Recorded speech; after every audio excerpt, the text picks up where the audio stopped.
Oui, merci Madame la Présidente. Bonjour messieurs. Aucune réflexion, 3 questions précises, puisque nous sommes pressés. La première, c'est comme sur les énergies renouvelables, une fois qu'on a voté, on a du mal à voir avec quelle filière industrielle on va développer les choses et quel métier. Je vous remercie, Monsieur Duro, d'avoir évoqué sur les métiers, mais on sait que la filière nucléaire a été peu attractive puisqu'il n'y avait aucun projet. On ne va pas revenir sur tous les aléas politiques qui ont conduit à cette situation, mais aujourd'hui, nous sommes dans cette situation. Et si donc nous voulons recruter, former, ça va prendre du temps. Et je le pose aussi à M. Raymond d'EDF, je discute régulièrement avec des syndicalistes. Ils me disent, à EDF, on a des compétences, mais on a aussi du mal à la mise en œuvre. Il n'y a pas que chez les sous-traitants. Et ils disent, on est un gros bateau, il y a beaucoup de barreurs, mais peu de rameurs. Donc, il y a beaucoup de métiers à recruter. Il n'y a pas que les soudeurs où il y a des difficultés.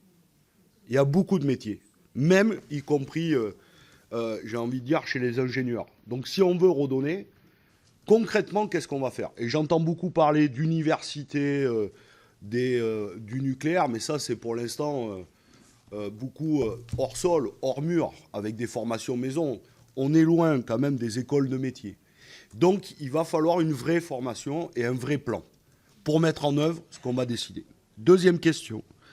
Je fais très vite. C'est la question de Madame la Présidente, je la répète. On a programmé des fermetures. Est-ce qu'il n'y a pas quand même un problème où on est encore sur la fermeture de 12 à 14 réacteurs et aujourd'hui, se dire qu'on se lance dans le nouveau nucléaire? Est-ce que pour vous, sur le projet de loi que nous allons avoir en débat, il faut revenir sur ces fermetures? C'est une question. Et la dernière chose, ça fait 2-3 fois qu'on vous la pose, mais je la repose. Qui va payer? Ah non, mais là, il faut qu'on le sache. Il faut qu'on le sache avant le débat et l'ouverture du débat le 17 janvier. Est-ce que c'est EDF, 100%, une partie privée? Quel montage financier précis? Vous voyez, et vous voyez bien la question à laquelle je veux en venir. Ça ne peut pas être EDF qui va tout payer. Et une fois qu'on aura tout monté dans 15 ans, à encore être dans l'arène 2.0 ou 3.0, où EDF va une nouvelle fois devoir vendre, quelle que soit la réforme qu'il y aura, aux acteurs privés, les bijoux, quoi. Non, mais je dis ça parce que si c'est EDF 100%, bah, il n'y a pas d'arène 2.0 sur les nouveaux. Ah non, mais attendez. Surtout dans la situation dans laquelle on vit. Alors je sais, j'étais hyper minoritaire il y a 3 ans, maintenant tout le monde dit ceci.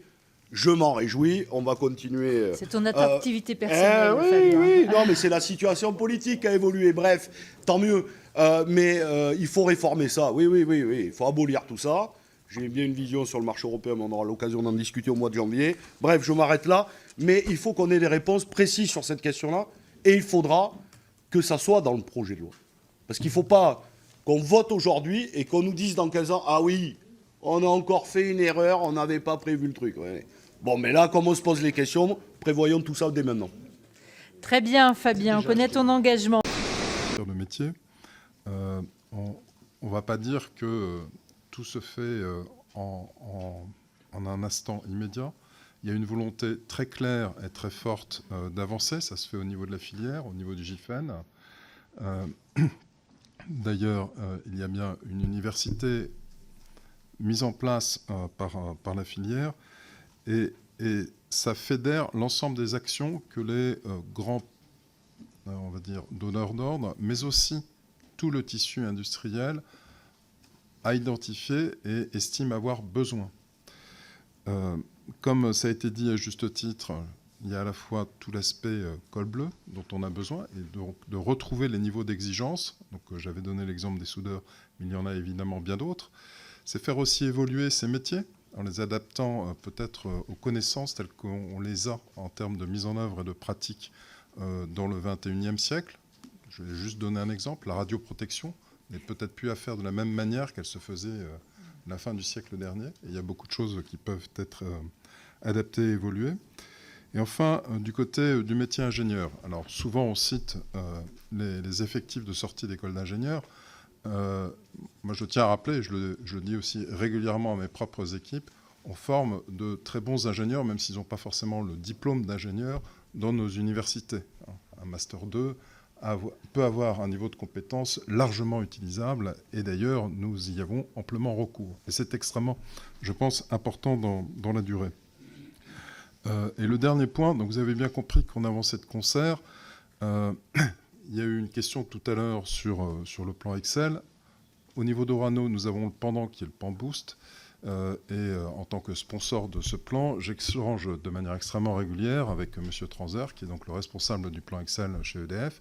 Et ça fait bien partie aussi des problématiques qu'on a par la suite. Et on a commencé à échanger sur le sujet, parce que tous les deux avons décidé de clore le plan pour passer à la phase ultérieure de déploiement. Et dans les phases ultérieures de déploiement, qui comprennent aussi d'ailleurs la maîtrise des projets, c'est aussi s'assurer qu'on ne sera pas en guerre de talent, entre guillemets, les uns les autres, parce que c'est complètement inutile, mais qu'au contraire, en fonction de nos propres compétences, il y a des choses qu'on sait faire chez Orano qui sont un peu moins bien connues chez EDF. Je ne parle pas juste du cycle, je parle vraiment des typologies métiers, et inversement, comment faire et comment se concerter de manière intelligente pour avancer sur le sujet. Juste sur les jeunes, quand même, et sur nos formations. Je crois que là-dessus, il faut se dire les choses. Moi, si je le prends, par exemple, sous la question chercheur, typiquement. Chercheur, la constante de temps, c'est 5 ans. Hein, c'est la thèse, le postdoc, c'est 3+2. Donc, ne rêvons pas. Et alors, ça sera... nous aurons à reconstituer ou à constituer un certain nombre de choses qui fait que ça ne va pas être évident d'avoir des milliers... Dans quel que soit le compartiment du jeu. En revanche, le fait que nous ayons une perspective, le fait qu'il y ait de l'innovation, c'est pour ça aussi que les SMR sont importants, le fait qu'il y ait toutes ces choses-là doivent nous permettre de montrer aux jeunes qu'il y a des grands projets, il y a de l'avenir. Il y a de l'avenir non seulement dans la reproduction de ce qu'on faisait autrefois en mieux, mais aussi dans des choses différentes. Et ça, je crois que c'est important. Je vais en profiter pour répondre à la question de M. Guay sur le même sujet. Et pour plusieurs d'entre vous, à la fin, il n'y a que 2 personnes qui peuvent payer. Le client ou l'usager, selon le terme qu'on emploie, qui est une personne, et le deuxième, c'est le contribuable. C'est les 2 seules personnes qui peuvent payer à la fin. Pas tout à fait, parce que le client, il veut des mégawattheures, voilà, ou des wattheures. Voilà. Donc le client, lui, il souhaite avoir un service. Donc il paye pour un service. Le contribuable, il vous délègue, si je puis me permettre, la faculté de décider à sa place l'usage des montants qui sont collectés sur le contribuable. Voilà. Donc il n'y a que ces 2 qui peuvent payer à la fin. EDF, dans ce cas, EDF vend un service auprès de ses clients et le souhait de l'entreprise, c'est de pouvoir vendre un service qui correspond au coût qu'elle engage sur la durée. Et vendre un service sur la durée correspondant au coût qu'elle engage veut dire qu'on intègre les coûts complets du cycle et qu'on intègre le coût de renouvellement. Est-ce que dans l'état actuel de la régulation et des règles de marché, EDF peut faire ça? La réponse est non. Donc c'est bien l'un des sujets sur lesquels nous devons travailler. Voilà, donc je le dis. Donc c'est bien un des sujets sur lesquels nous devons travailler. Bon, j'ai commencé à y travailler, mais je suis là que depuis 3 semaines, donc il me faut encore un tout petit peu de travail avec les autorités gouvernementales et communautaires pour arriver vers des règles de marché et des règles applicables à EDF qui nous permettent d'aller dans cette direction. Ça peut ne pas suffire. Ça peut ne pas suffire. Il y a d'autres types de technologies énergétiques qui aujourd'hui ne trouvent pas leur financement complet avec simplement la faculté de vendre un service aux clients. Donc les renouvelables, pour commencer, se sont développés grâce à des dispositifs de financement qui ont un soutien public. Même les centrales à gaz, d'une certaine manière, lorsqu'elles disposent de marchés de capacité, ont un soutien public aussi. Donc le fait d'avoir une économie de ce que nous vendons aux clients qui soit la plus proche possible du coût complet peut ne pas suffire dans le dispositif de financement, auquel cas, naturellement, il faudra, toujours avec l'accord et le soutien du gouvernement et dans un cadre communautaire, définir un dispositif qui permet de compléter cela, soit par des garanties, soit par un dispositif de financement public, comme ça existe dans d'autres pays aujourd'hui. Et nous avons récemment d'ailleurs conclu un accord sur le projet Sizewell, dans lequel nous avons un dispositif de financement accompagné par les autorités britanniques. Donc c'est l'ensemble de ce dispositif qu'il nous faut élaborer. Nous avons encore un peu de temps pour le faire, puisqu'il faut l'avoir pour la décision finale d'investissement, et nous sommes encore à plus d'1 année de la décision finale d'investissement. Quelle réforme de marché pour accompagner tout cela? Principal défaut du marché Le marché d'aujourd'hui, il a des qualités, et donc il ne faut pas jeter le bébé avec l'eau du bain. Il permet l'équilibre de court terme. S'il n'y avait pas le marché d'aujourd'hui, nous serions aujourd'hui en situation très difficile pour importer la quantité d'électricité qui nous permet de faire l'équilibre au jour le jour. Donc il ne faut pas jeter les qualités du marché d'aujourd'hui qui ont permis cet équilibre de court terme. Le marché a des défauts qui sont mis en lumière par la situation de crise énergétique à l'échelle européenne.